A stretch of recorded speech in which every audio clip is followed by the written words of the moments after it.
घुमाना भी जरूरी था। लेकिन चलिए, सहयोगी जुड़ गए हैं, पहले उन्हीं का रुख कर लेते हैं।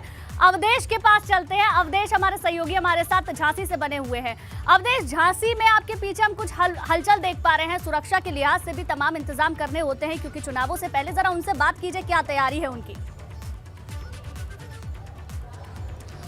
बिल्कुल गुंजन, क्योंकि शांतिपूर्ण चुनाव हो जाए बहुत बड़ी चुनौती होती है। तो देखिए, हम आपको तस्वीरें दिखाते हैं। ये दरअसल हम झांसी रेलवे स्टेशन पर हैं और ट्रेन से जो सुरक्षा बल के जवान हैं उनको यहाँ पर लाया गया है और अब इनको अलग अलग जिलों में इनका मूवमेंट होगा। और आप देखिए, जो बॉक्स रखे हैं, LMG है, इंसास जो राइफल होती है वो है, तो मतलब सुरक्षा का पूरा इंतजाम है। और आप ये देखिए, बड़ी संख्या में अभी रेलवे स्टेशन पर आए हैं जो सुरक्षाकर्मी है वो, और अब इनको अलग अलग जिलों में भेजा जाएगा। एक बार हम बात करने की कोशिश करेंगे अगर बातचीत संभव हो पाई।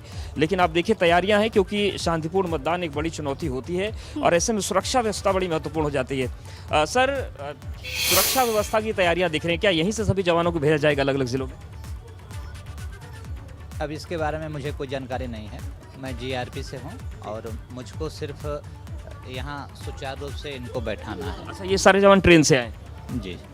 तो देख सकते हैं आप, सारी तैयारियां यहाँ पर हो गई हैं और चूंकि इनकी एक बड़ी महत्वपूर्ण भूमिका होती है निष्पक्ष मतदान में। जो राज्य की पुलिस होती है उसका योगदान तो होता ही है, साथ ही साथ अर्धसैनिक बल जो है, केंद्रीय बल जो है, उसकी बड़ी महत्वपूर्ण भूमिका होती है मतदान केंद्र के भीतर। तो ऐसे में ये तमाम जवान हैं और देखिए, लाइन से ये बसेस लगा दी गई हैं। इन्हीं से अलग अलग जिलों में ये जाएंगे, क्योंकि अलग अलग जिलों का नाम लिखा है, चाहे हम बात करें आसपास के क्षेत्र हैं। तो ये पूरी तैयारियां हो गई। तो ये एक तस्वीर है और आप इससे हम समझ सकते हैं कि माहौल पूरा इलेक्शन का बन चुका है और मतदान केंद्रों में सुरक्षा दल कर्मी पहुंच जाएंगे। कल जो EVM लेकर पोलिंग पार्टीज हैं वो रवाना होनी शुरू हो जाएंगी और फिर मतदान का दिन आ जाएगा। तो काउंटडाउन के बीच ये भी एक तस्वीर है। और जैसा कि आपने थोड़ी देर पहले कहा कि घड़ी की टिक टिक धड़कनें बढ़ा रही हैं, तो ये तस्वीरें भी धड़कनें बढ़ाती हैं, बताती हैं कि अब बहुत ज्यादा वक्त नहीं है। और खास तौर से अब जब अगर हम बात करें बुंदेलखंड की, सारे बिल्कुल अवधेश, वक्त बहुत कम है और वक्त को लेकर ही लगातार हम अपने दर्शकों को बता भी रहे हैं और हर एक तस्वीर अलग अलग जिलों से हम दिखा भी रहे हैं।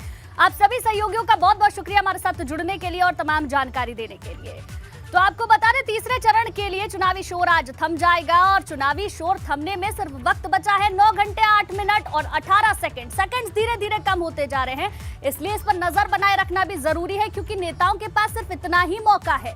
16 जिलों की 59 सीटें हैं जहां पर मतदान होना है, लेकिन उससे पहले जो तैयारी है वो पूरी दमखम की है, पूरी जोर आजमाइश की है, क्योंकि इसके बाद कोई मौका किसी के पास बचेगा नहीं और जनता को ही अब तय करना होगा कि इस बार वो किसे चुनने जा रही है। रुकेंगे यहाँ पर एक छोटे से ब्रेक के लिए।